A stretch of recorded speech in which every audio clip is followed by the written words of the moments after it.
Hello বন্ধুরা, কেমন আছো তোমরা সবাই? সকাল সকাল আমি ঘুমের থেকে উঠা পড়লাম, উঠাই দেখো ব্লগিং শুরু করে দিয়েছি। তো তোমাদেরকে আজকে দেখাবো আমি কী কী করি।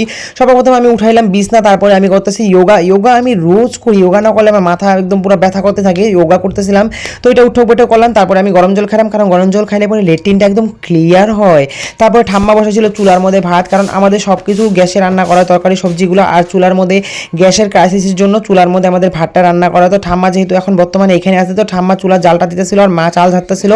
তারপরে আমার বন্ধু বান্ধব, এই ছাপড়ি বন্ধু বান্ধবগুলো আমাদের বাড়িতে আসছিল। ওরা কিছু বন্ধু বান্ধবের ভিডিও ভাইরাল হয়েছে, ওগুলো দেখাইতেছিল আর হাসতেছিল। তো ওইটা দেখে আমরা একটু হাসাহাসি করলাম। তারপরে আমাদের শুটিং শুরু হয়ে গেল। তা আমাদের আসলো মহারানী করণ এসে একদম শুটিংয়ের জন্য রেডি হয়ে পটাপট শুটিং শুরু করে দিল। আমি তো তখন রেডি হই নাই, আমি একটু ব্যস্ত ছিলাম, আমি একটু কাজ করতেছিলাম। আমি স্নান করে পূজা টুজা দিলাম, তারপরে ও ভিডিও শ্যুট করতেছিল। তারপরে আমি আমার মেন ক্যারেক্টারের জন্য রেডি হয়ে গেলাম, যেটা আমার ঠাম্মার ক্যারেক্টার, যেটাকে তোমরা অনেক অনেক অনেক অনেক অনেক ভালোবাসা দাও। ধন্যবাদ তোমরা এত এত এত ভালোবাসা দেওয়ার জন্য এই ক্যারেক্টারটার মধ্যে।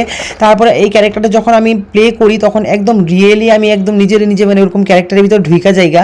তো তোমাদেরকে চুরি দেখাইতেছিলাম। তারপরে আমরা এই যে শুটিং করলাম, একটু শুটিং করা, তারপরে আবার করণ একটু বাড়িতে গেল। তো আমরা একটু বাইরে যাব শুটিং করতে, তো আমি আবার একটু ওয়েট করতেছিলাম করণের জন্য। তারপরে দেখো এই যে আমরা টোটোতে করে বাইরে গেছিলাম, বাইরের পরিবেশটা দেখো খুব সুন্দর। আমি তালাশ আর করণ, মানে রোহিত, আমরা ওকে তালাশ বলি। তো রোহিত, আমি, করণ তিনজনে মিল্লা তো আমরা শুটিংয়ে গেছিলাম। দেখো যে ব্রিজের এখানে কিনারটা দিয়ে জগন্নাথ মন্দির যেখানে আছে, ওই জায়গাটার মধ্যে আমরা শুটিং করতে গেছিলাম। দেখো করণ শুটিংয়ের জন্য গাছের উপর উঠা পড়ছে, ও গাছের উপরে একটা ক্যারেক্টার প্লে করতেছে। তো ওইখান থেকে শুটিং করতেছিল, সামনে নদী আছে। আমি কইছি দেখি সাবধানে পইরা টইরা গেলে, আবার নদীতে না গেলে হলো। মোবাইলটা একটু সামনেই রাখছিল ওই, তারপরে আমি একটু সরাই রাখছি, কারণ ভয় লাগে পট করে যদি মোবাইলটা জলের মধ্যে পইরা জায়গা।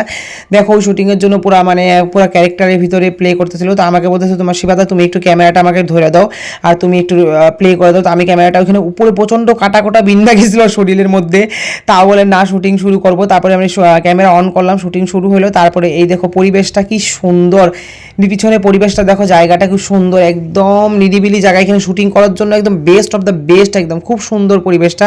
তারপরে এই যে দেখো আমি ক্যারেক্টারের জন্য, একটা মেয়ের ক্যারেক্টারের জন্য রেডি হয়েছিলাম। দেখো আমাকে কিরকম লাগতেছে জানি, এখানে একটু অন্যরকম লাগতেছে, কারণ এখানে একদম ফিল্টার দেওয়া নাই রিয়েলকে। তারপরে ওখান থেকে শুটিং করে আমরা বাড়িতে চলে আসলাম।